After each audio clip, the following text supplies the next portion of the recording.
cinta kepadaku, kata Allah. Tapi setelah kamu punya anak, cintamu sudah kamu bagi dengan anakmu.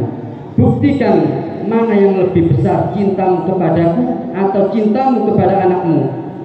Sembelilah anakmu wahai Ibrahim. Karena cintanya Nabi Ibrahim kepada Allah adalah di atas segalanya, maka anak yang satu-satunya juga dikorbankan untuk Allah Subhanahu wa Ta'ala. Karena puncak dari cinta adalah mau berkorban untuk orang yang dicintai. Oleh karena itu hadirin jamaah sholat Id rahimakumullah, kalau kita cinta kepada kedua orang tua kita, maka berkorbanlah, bersedekahlah, berinfaklah, berwakaflah atas nama kedua orang tua kita. Baik orang tua yang masih hidup, lebih-lebih untuk orang tua kita yang telah meninggal dunia. Apalagi sekarang ini kita sudah punya wadah untuk kirim doa ke ahli kubur kita. Setiap bulan minggu pertama Dusun Banjarsari ini mengadakan khataman dan doa bersama di makam umum, makam Mbah Sentono.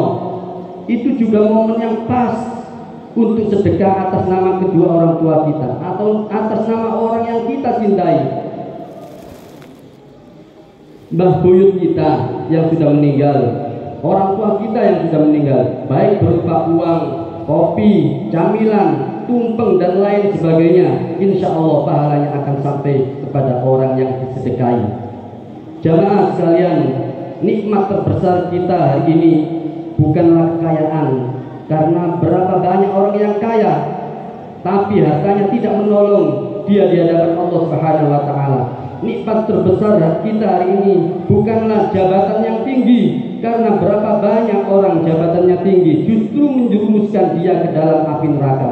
Akan tetapi nikmat terbesar kita hari ini adalah ketika kita dititipi harta oleh Allah, ketika kita dititipi jabatan oleh Allah, semuanya itu bisa kita gunakan untuk menolong agama Allah dan kita salurkan untuk orang-orang yang memerlukannya. Hadirin jamaah salat Idul Adha yang dimuliakan Allah Subhanahu wa Ta'ala. Sebelum orang tua kita pergi meninggalkan dunia ini, jangan sia-siakan kesempatan membahagiakan kedua orang tua kita.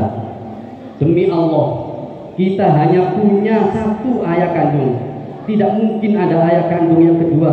Demi Allah, kita hanya punya satu ibu kandung. Kita tidak mungkin ada ibu kandung yang kedua. Harta, pangkat, jabatan bisa dicari, tapi kesempatan membahagiakan kedua orang tua tidak mungkin terulang kedua kali. Allahu Akbar, Allahu Akbar, Allahu Akbar, walillahil hamd. Inilah pelajaran yang pertama yang dapat kita ambil dari kisah Nabi Ibrahim alaihissalam. Kita mau berkorban untuk orang yang kita cintai. Kemudian yang kedua, Nabi Ibrahim alaihissalam mengorbankan harta yang paling dia cintai, mengorbankan harta yang paling dia sayangi, yaitu berupa anak. Karena itu kalau kita merasa cinta kepada Allah, hendaklah kita mau berkorban untuk agama Allah ini. Allah tidak minta kita menyembelih anak kita. Allah tidak minta kita menyembelih keluarga kita. Yang Allah minta adalah kita infakkan harta kita di jalan Allah Subhanahu wa Ta'ala.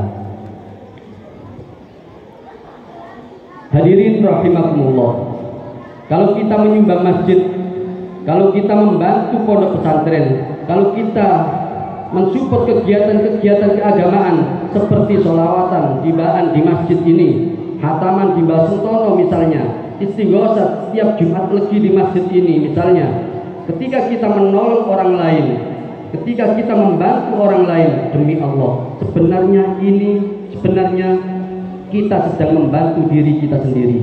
Karena harta kita yang sebenarnya adalah yang sudah kita infakkan dan kita belanjakan di jalan Allah.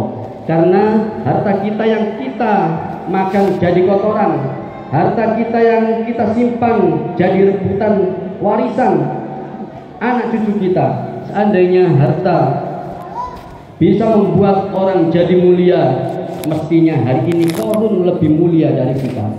Kalau pangkat jabatan itu bisa menyebabkan orang bisa menjadi mulia, tentu Fir'aun lebih mulia.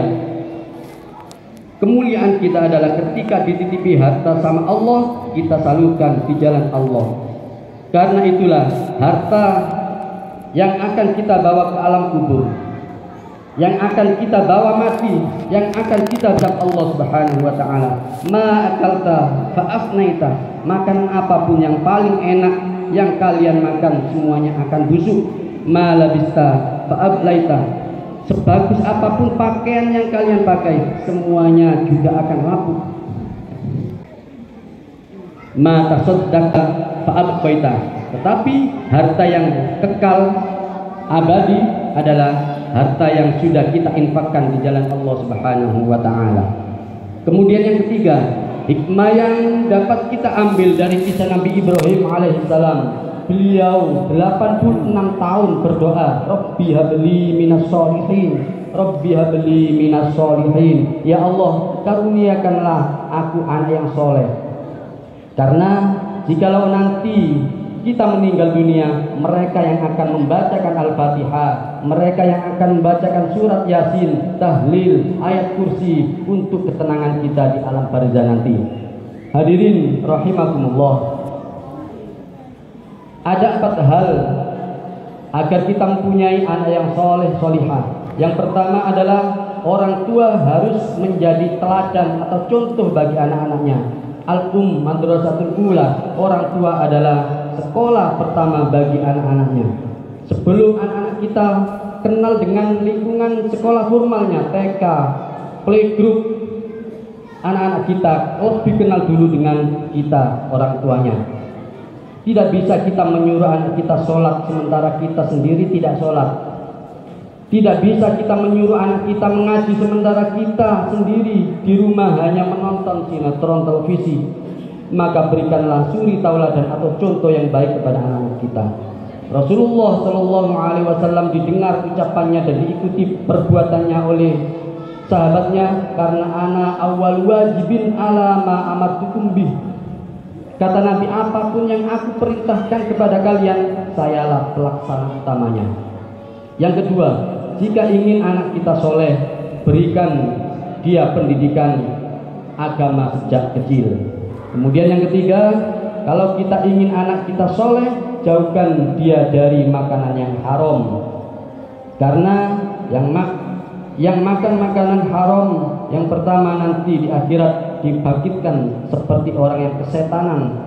Yang kedua, orang yang makan haram doanya ditolak oleh Allah. Dan yang ketiga, orang yang makan makanan haram akan menimbulkan sikap keras bagi orang yang memakannya. Yang keempat, kalau ingin anak kita menjadi anak yang soleh, doakan dia setiap saat, minimal setelah sholat 5 waktu. Ad-du'a'u silahul mu'minin, doa adalah senjatanya orang beriman. Jangan putus asa. Nabi Ibrahim saja 86 tahun baru dikaruniai anak. Hadirin sholat Jumat, jamaah sholat Jumat. Hadirin